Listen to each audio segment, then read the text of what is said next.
News 7x7 is a unique channel dedicated to the news from dairy industry. Every week you receive brief on top 7 dairy news on this YouTube channel from India and abroad. These news could be seen in detail on our channel dairynews7x7.com also. You may write in the comment box on the dairy topics of your interest. We will try to develop news feature on the same. Your constant feedback and patronage to this channel is our source of Top 7 dairy news from the week of June 12th will cover. India's milk production is nowhere near the government's target. Very low correlation between milk production and monsoons. The Kerala government filed a complaint with the NDDB against Nandini. Food choice is key to tackling global warming.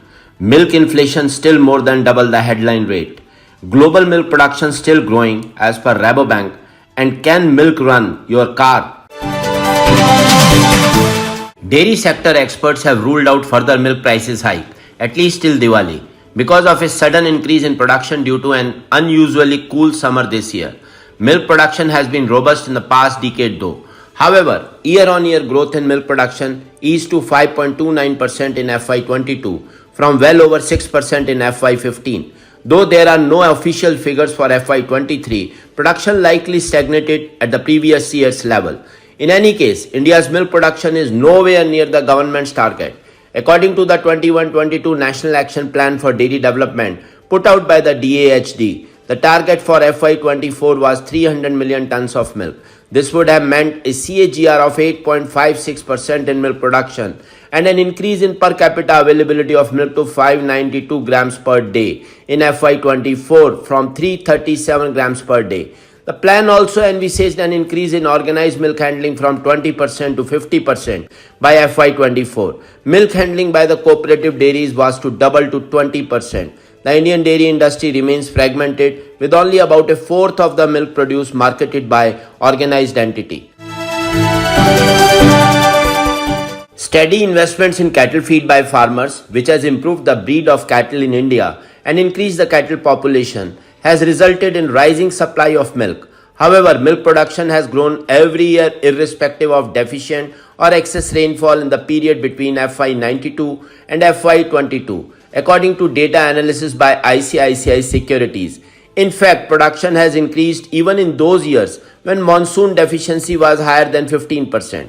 The correlation coefficient between monsoon deficiency and milk production is just 0.17% over FY92 to 22. Private forecaster SkyMet Weather projects is a dismal outlook for the next 4 weeks between June 9th and July 6th. India Meteorological Department IMD also estimates a patchy rainy coverage in the week of June 30 to July 6. Since June 1, there has been 54% rain deficiency in the country. While the delayed monsoon may not result in immediate correction in milk procurement prices, IMD model monsoon in Quarter 2 FY24 and flush season in Quarter 3 FY24 to result in lower milk procurement prices. The Kerala government has filed a complaint with the NDDB against Karnataka dairy brand Nandini opening more outlets in the state. Minister for Dairy Development J. Chinchurani said, Nandini had not sought permission to open outlets in the state. We had requested NDDB to look into this matter. The move of Amul to promote its staple products in Karnataka has been met with strong resistance from the stakeholders in that state.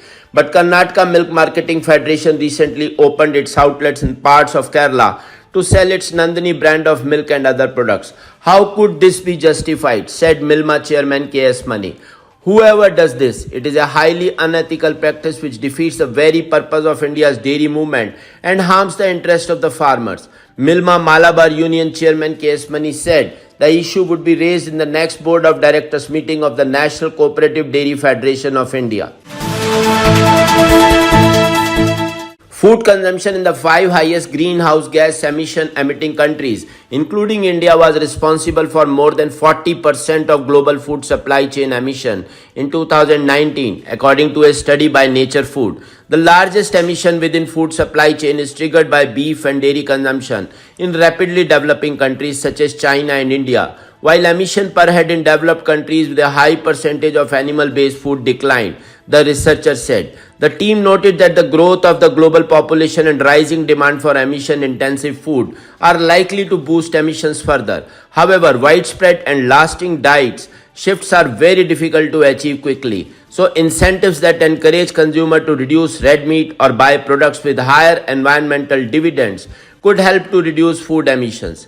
Beef and dairy contributed 32% and 46% of the increase in global animal-based emissions, the report said. Despite some moderation, retail inflation in milk is still more than double the headline inflation rate. Almost all the milk products are seeing very high inflation, with ghee leading the pack. Though industry insiders say that prices have started coming down and will soften further, they are still anxious about the impact of a late onset of monsoon. Item-wise data sourced from Statistics Ministry showed that retail inflation for milk and milk products for May is in the range of 8.6% to 16.84%, as against headline inflation of 4.25%. While inflation for ice cream was lower in the pack at 8.6%, ghee soared at 16.8%. Barring baby food and condensed powder, all items recorded decline in prices but were still in the higher range.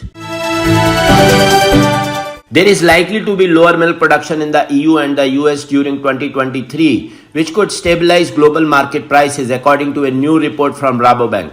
Overall, global milk production is still rising, but according to the bank, it is losing momentum.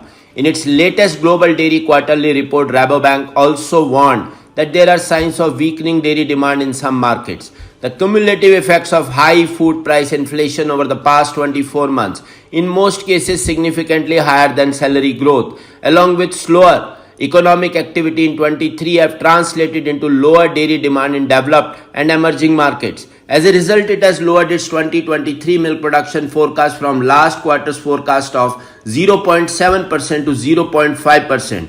The bank also expects to see milk production in China while imports decline.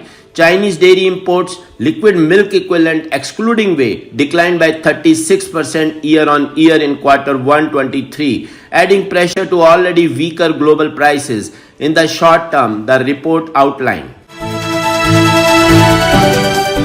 Michigan Milk Producer Association announced its new partnership with dairy distiller, an Ontario, Canada-based company known for their vodka line of spirits. Unlike other traditional forms of making vodka, dairy distillers' distillation process begins with a substance called milk permeate. This byproduct of the ultrafiltration process in dairy production is full of lactose, which is a natural sugar. Add some yeast into the equation to start fermentation, and you are on your way to ethanol fuel production for vehicles. While the company generally turns the resulting neutral alcohol into one of their vodka products, the process eventually caught the attention of MMPA. The organization produces some 14,000 tons of milk permeate at its Constantine facility annually, most of which is currently allocated as feed crop for livestock. That's enough juice to offset 14,500 tons of carbon emissions. The MMPA states that this milk fuel is slated to be the lowest carbon intensity ethanol available,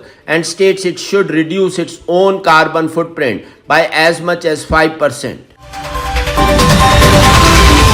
Thanks for watching Dairy News 7x7 channel with news update from last 7 days.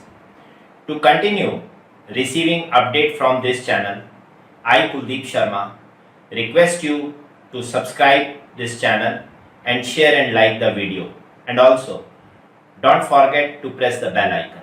Thank you.